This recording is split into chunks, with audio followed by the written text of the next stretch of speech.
Sitabardi police station येथे काल सायंकाळी एका महिलेने येऊन तक्रार दिली होती की ते विदर्भ साहित्य मंडळ या ठिकाणी एका सत्संगच्या कार्यक्रमाला त्यांच्या परिवारासह आल्या होत्या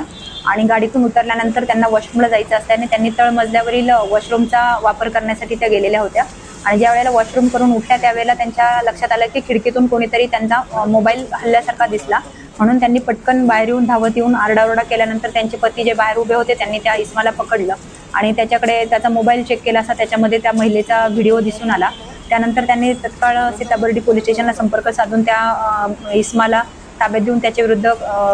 माहिती दिली। त्यानुसार आपण सदर महिलेचा विनयभंग केल्याचा आणि चित्रीकरण केल्याचा गुन्हा तात्काळ नोंद करण्यात आलेला आहे। सदर आरोपी हा मंगेश विनायकराव खापरे, राहणार कासारपुला गल्ली, सागर सेल्सच्या वर, तहसील नागपूर या ठिकाणी राहणारा असून तो एका खाजगी शाळेमध्ये चित्रकलेच्या शिक्षकाचं काम करत आहे। सदर इसमाचं रेकॉर्ड आम्ही काढलं असं त्याच्यावर यापूर्वी देखील अंबाझरी पोलीस स्टेशनमध्ये असेच महिलांचे वॉशरूम करतानाचे गुन्हा दाखल आहे आणि त्या गुन्ह्यात देखील त्याला अटक करण्यात आलेली होती आणि त्या इसमाकडे चौकशी केली असता त्याने त्याची कौटुंबिक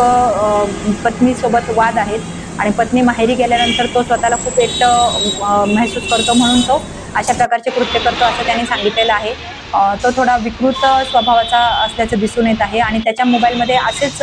वॉशरूम करताना अन्य 2 महिलांचे आणि आंघोळ करताना आणखी 2-3 व्हिडिओ मिळून आलेले आहेत, परंतु त्याबद्दल त्यांनी ते व्हिडिओ कुठे काढलेले आहेत याबद्दल तो कुठलीही माहिती देत नाही। जर आपल्या माध्यमातून मी आवाहन करू इच्छिते की अशा स्वरूपाच्या कोणत्याही महिलेसोबत घटना घडलेली आहे परंतु त्यांनी पोलीस स्टेशनला तक्रार दिलेली नसेल तर त्यांनी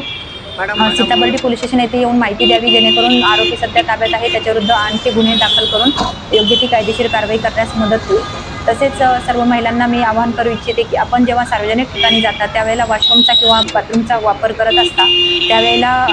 अवतीभोवतीची सुरक्षितता बघावी, तिथे कॅमेरे आहेत का किंवा मोबाईलचा वापर होत आहे का किंवा खिडकीतून कोणी डोकून पाहत आहे का, जेणेकरून तुमची प्रायव्हसी डिस्टर्ब होणार नाही आणि ती सुरक्षित राहील, यासाठी मी आपणास आवाहन करते।